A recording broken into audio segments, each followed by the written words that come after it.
The Faraday cage built into every Tesla Model S gets tested roughly 25 times every second somewhere in the United States, according to National Weather Service data tracking cloud, to ground lightning strikes. When a lightning bolt carrying 30,000 amperes decides to hit an electric vehicle from Tesla, Rivian, or Lucid instead of the Ford F-150 parked 3 houses down, Michael Faraday's 1836 discovery about conductive enclosures protecting anything inside them becomes the difference between a total loss and driving away untouched. Florida's Lightning Alley region leads every state in strike density, turning the question from theoretical physics into practical engineering that gets validated every summer thunderstorm season. When lightning carrying 1 billion volts makes contact with a Tesla's aluminum roof for 0.2 seconds, the charge hits the highest point on the vehicle, travels through the aluminum space frame, and discharges into the asphalt through 4 contact patches where rubber meets pavement. Inside, the seats show no damage, the touchscreen works, the door handles respond. What that actually means is the Faraday cage principle holds exactly as Faraday predicted nearly 2 centuries ago. Owners typically learn this when insurance claims come back ranging from $0 for no damage to several $1,000s for new external sensors that took the hit. Tesla's aluminum body construction creates what engineers call a continuous conductive path. Model S, Model 3, Model X, and Model Y all share this architecture where electrical current flows around the exterior surface without penetrating the interior cabin. When 30,000 amps contact the roof panel, the charge wants the fastest route to ground through the metal frame connecting all 4 corners of the vehicle.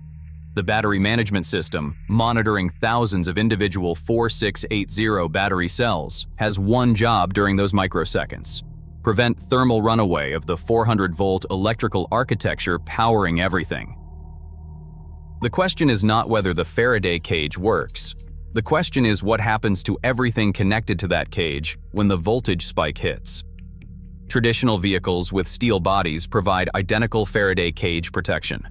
A Ford F-150 handles lightning the same way Tesla does. Current flows around the exterior, discharges through the tires, and occupants are protected inside. The difference appears in what comes after. The F-150 runs on a 12-volt electrical system with mechanical backups throughout.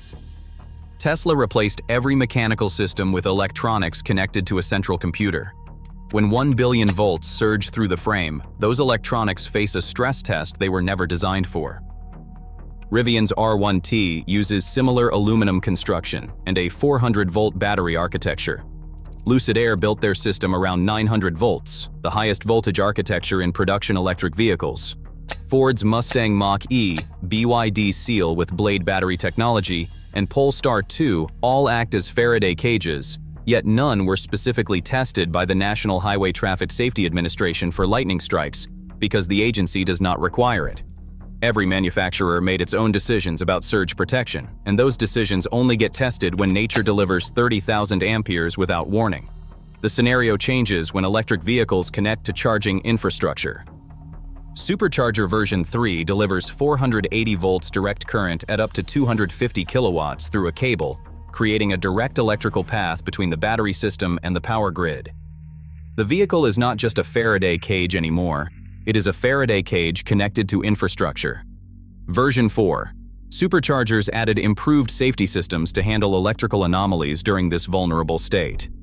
The challenge remains defining normal when a lightning bolt carrying energy equivalent to a small bomb makes contact during the exact seconds when 250 kilowatts already flow through the cable.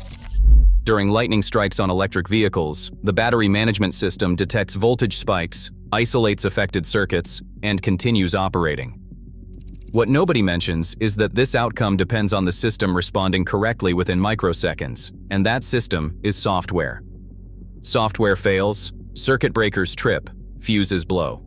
The difference between driving away and calling a tow truck comes down to whether protective systems work exactly as designed during an event they might experience once in their entire service life.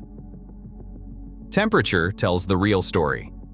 Lightning channels reach 30,000 Kelvin, 5 times hotter than the surface of the sun. That heat lasts long enough to vaporize metal, melt rubber, and damage any component at the contact point. Electric vehicles show scorch marks where superheated air burns paint and warps aluminum. External cameras stop working. Radar sensors require replacement. LiDAR systems lose calibration. None of these failures threaten occupants, but they reveal the vulnerability in modern vehicle design. Pack enough sensors and computers into a car, and lightning will find something to break. Glass roofs create anxiety for Tesla owners who wonder if that non-conductive surface compromises Faraday cage protection. The glass does not conduct electricity, but the aluminum frame surrounding that glass does, and that frame provides the continuous path lightning requires. Occupants sitting under glass receive the same protection as occupants sitting under aluminum. Faraday's principle does not care about the roof material, it cares about the conductive enclosure. Repair costs vary depending on which systems take damage. Comprehensive insurance typically covers lightning damage, except for deductibles. Body shops replace damaged cameras and sensors, recalibrate remaining systems, and treat aluminum body panels to restore their original temper after lightning warps the metal. Battery management systems usually show no errors. 4,680 cells maintain their charge, and 400-volt electrical architectures continue operating exactly as designed. The Faraday cage works, and the electronics remain the weak point, a conclusion that applies to every Tesla built, every Rivian sold, and every electric vehicle on the road. 25 million lightning strikes happen annually in the United States. Florida's Tampa Bay region sees more strikes than any other area, concentrating risk where electric vehicle adoption continues growing. Parking an electric vehicle during thunderstorm season means accepting that one of those 25 million strikes might choose that vehicle as its path to ground. The Faraday cage protects the occupants, insurance covers repairs, and the battery continues powering the vehicle. Electric vehicles survive lightning strikes with occupants inside, exactly the same way a Ford F-150, a Rivian R1T, or a Lucid Air survives. The Faraday cage works because physics does not care about propulsion systems. What changes is the complexity of the electronics inside that cage and the number of systems that might fail when 30,000 amperes test every circuit breaker and protective component simultaneously. Lightning hits the highest point, delivers its charge, and moves on. The Faraday cage works, occupants survive, and repair bills depend entirely on which sensors took damage. That is what Michael Faraday proved nearly 200 years ago, and it works the same whether 30,000 amperes strike a Model S, an R1T, a Mustang Mach-E, or the steel-framed pickup truck that has been sitting in American driveways since long before anyone heard of lithium batteries or electric motors.